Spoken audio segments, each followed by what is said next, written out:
Ravenna 外线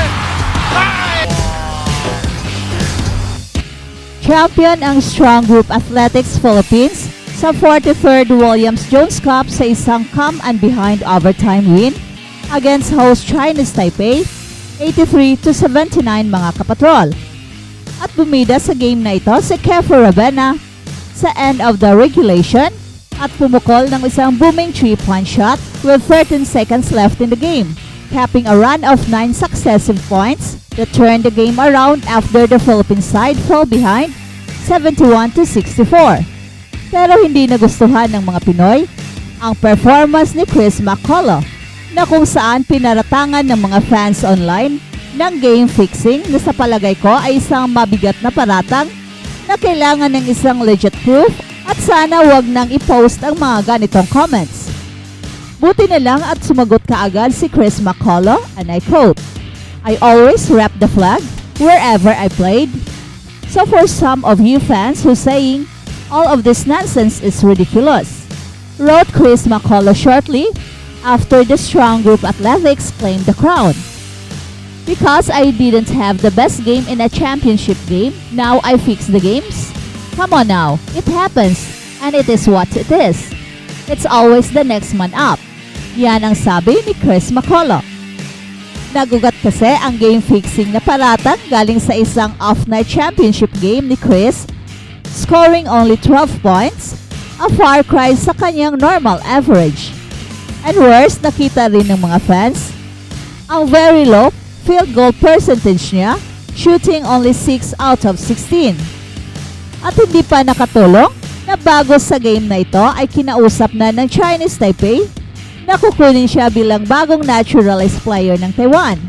Pero para sa akin, nangyayari talaga ang mga off night sa basketball.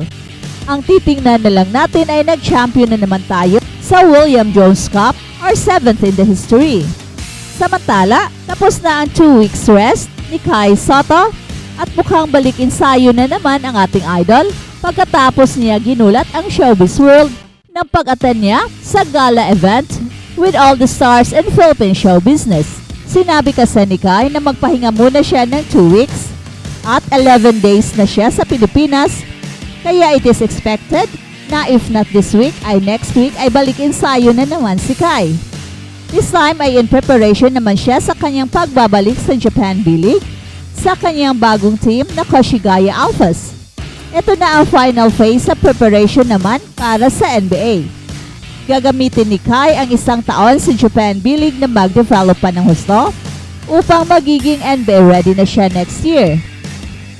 At kung hindi pa man sapat ang 1 year na paghahanda ni Kai sa NBA next year, ay mukhang mahirapan na siya. Although he is still 23 years old next year, bata pa rin at merong malaking chance na mag-develop pa ng husto ang kanyang katawan at ang kanyang laro pati na ang kanyang maturity. Sana ay walang epekto ang injury ni Kai sa Latvia sa paglalaro niya sa Japan B-League. As long as healthy si Kai, ay siguradong he will dominate Japan B-League. For sure, napakataas na ngayon ang kumpiyansa ni Kai, knowing na kaya niya ang mga Euro players, so how much more ang Japan B-League. Kaya napaka-excited na naman tayo sa pagbabalik ni Kai sa Japan B-League dahil siguradong magiging dominant siya doon. At shout out at Jorim Yepes, puro kayo balik na Kobe. Pero pag nandyan na at konting pagkakamali, katakot-takot na pambabash gagawin nyo. Shout out at Eduardo Yabes, wow, focus lang sa laro Kai. Pero kailangan mo yan para ma-inspirasyon ka bawat laro mo. Go Kai! At balitang Olympics at NBA naman. Evan Mobley, walistik bagong kontrata niya sa Cleveland Cavaliers. Naka-jackpot ang 23 years old big man na si Evan Mobley sa Cleveland Cavaliers. Sabi pa ni Adrian Wojnarowski and I quote, "Cleveland Cavaliers forward center Evan Mobley has agreed on a 5-year $224 million maximum rookie contract extension that would become worth as much as $269 million. Lalaki pa ang halaga kapag makakuha ng individual award tulad ng All-NBA Team, o Defensive Player of the Year si Evan Mobley sa susunod na season. Nag-average siya ng 15.7 points, 9.4 rebounds, 3.2 assists, and 1.4 blocks sa 30.6 minutes per game nitong 2023 to 24 season. Nakarating hanggang second round sa Eastern Conference Playoffs ang Cavaliers bago tinalo ng eventual champion Boston Celtics sa 5 laro. Sa Game 5, tumipas si Mobley ng season-high 33 points, 7 rebounds, 4 assists, and 2 blocks. Final season na ng rookie contract ni Mobley ngayong 2024-25 sa ilalim ng bagong coach ng Cleveland na si Kenny Atkinson, kapalit ng sinibak na si JB Bickerstaff kahit na nag-fourth sa Eastern Conference ang Cavaliers.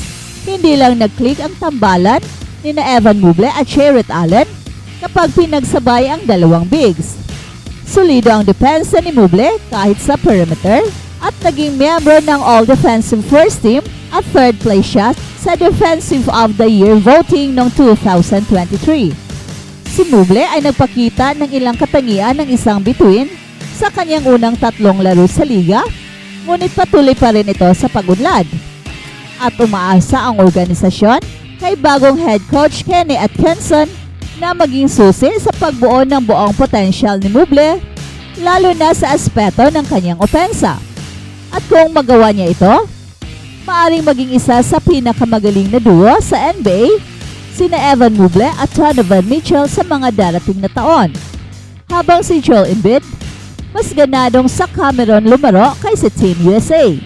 Na-pressure lang si Joel Embiid, kaya mas piniling maglaro sa Team USA sa 33rd Summer Olympic Games 2024 sa Paris sa July 26 to August 11.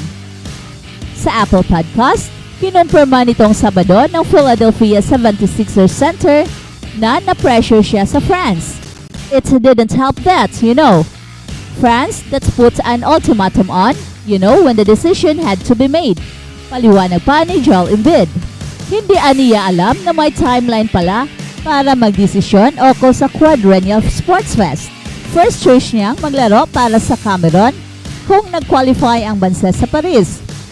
Obviously, I got to my home country, Cameroon, which I love, and the US, where I've been for 14 years now, and then France, where I have a lot of family.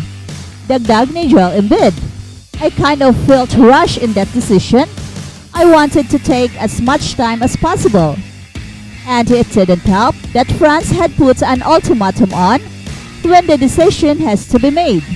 4 na buwan matapos bigyan ng citizenship ng France, lumabas naman ang papel ni Joel Embiid bilang US citizen at noong October, nag-commit siya na maglaro para sa US sa Paris Olympics.